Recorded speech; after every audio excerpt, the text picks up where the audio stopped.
Master గారు 14/4/1919లో సూచన చంద్ర moon regulation ముఖ్యంగానే రాత్రిపూట మాత్రమే ఇవ్వబడుతుంది. సోమవారం మాత్రం పగలు రాత్రి కూడా 12 ప్రాసెస్లు ఇవ్వబడతాయి. శరీరంలో వర్కింగ్ కాలి బొట్టలవేని దగ్గర మొదలవుతుంది. ఈ క్రింద నామాలు మొదలవుతుంది. ఇక ప్రాక్టీస్ చెప్పారు. కింద నామాలు ఏంటంటే 3 నామాలు చెప్పారు. 1, 2, 3.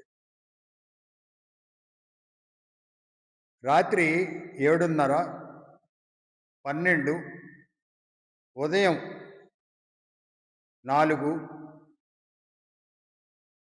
4-5 మధ్యన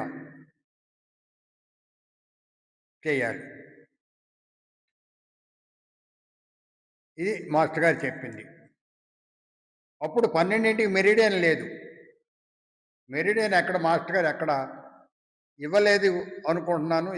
కాస్త సాధకులు మీరు కూడా ఆలకిస్తున్నారు కాబట్టి ఏనా మాస్టర్ గారు డైరీల్లో నేను అనేది చాలామంది చాలా రకాలుగా రాస్తున్నారు. చాలా రకాలుగా. దేనికంటే కోర్సులు అందరూ చేయలేరు.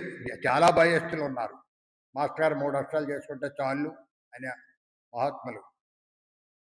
దేనికంటే మాస్టర్ గారు చేయొద్దని చెప్పేశారు. ప్రత్యేకించి వాళ్ళకి చెప్పారు. అది మాస్టర్ గారు అసలు కోర్సే చేయొద్దు అన్నప్పుడు ఒరిడియన్ 3 ఎందుకు చేయమన్నాడు? దేనికది? అసలు కోర్సు చేయొద్దు అన్నారు కదా. ఒరిడియన్ 3 కోర్సు కదా. అది నా సందేహం.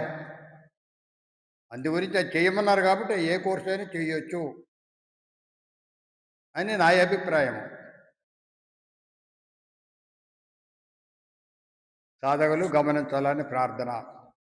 ఏమైనా అనుమానాలు ఉంటే మా లైవ్లో ఫోన్ నెంబర్ వేసాం. మీరు ఫోన్ చేసేటప్పుడు ఆ టైంలో వీలు కాకపోతే మాట్లాడండి, తర్వాత అయినా మాట్లాడగలను నాకు తెలిసిన మేరకు. అది అందులో ఉంది, ఇంగ్లీషులో ఇది ఉంది అని నాకు తెలీదు. నాకు తెలిసింది ఏంటంటే తెలుగులో చదవగలిగితే, తెలుగులో ఉంటే చదవగలిగితే చెబుతాను. ఇంగ్లీషులో ఉంది, ఆయన రాశాడు ఈయన రాశాడు అనేది కాదు ఇక్కడ కావాల్సింది. సొంతంగా మాస్టర్ గారి గురించి, మాస్టర్ గారు డైరీలు గురించి ఉంటేనా. డైరీలు ఇప్పుడు ఉన్నాయి, మాస్టర్ గారు సంత దగ్గరే ఉన్నాయి, వాళ్ళ వారసుల దగ్గరే ఉన్నాయి. బెంగళూరులో జయకుమార్ గారి దగ్గర ఉన్నాయి. పిఎస్ఆర్ శర్మ గారు కానించి నా చేతులతో ప్యాకింగ్ చేసి ట్రైన్ ఎక్కించా. అందు గురించి అంత గట్టిగా చెబుతున్నాను. సాక్ష్యాధారాలు ఇవన్నీ లేక స్వయంగా చెబుతున్నాను. ఇవాళ అమావాస్య నాడే మొదలుపెట్టా. ఇది తెలిసిన మేరకి 1-6 ఎందుకంటే వాట్సాప్లో చూస్తున్నాను. నా దగ్గరికి వచ్చి కూడా చాలామంది చెప్తున్నారు. మా వాళ్ళకి వచ్చి ప్రార్థనకు వస్తున్నారు 6ంటికి. వచ్చినప్పుడు వాళ్ళ ఫోన్ నెంబర్లు ఇవన్నీ మాస్టర్ గారి కోర్సులు చేయొద్దన్నారు. అదే కాకుండా వారాశాస్త్రం కూడా చూడొద్దన్నారు. అదేదో భాష మాట్లాడితే అది కాకుండా ఏదో వేరే కులాంది వచ్చిందంట. అందుగురించి వారాశాస్త్రం చూడొద్దు అని చెప్పారు. వారాశాస్త్రం ఎన్ఆర్బీవి గారు చెప్పేవాడు దగ్గర, ఆయన వారాశాస్త్రం చెప్పేవారంట. కాకపోతే నాడి అది ఏమైనా ఉంటే బాగుంటుంది. మీరు చేయండి. చేసిన వాళ్ళు ఎందుకు ఇబ్బంది పడతారు?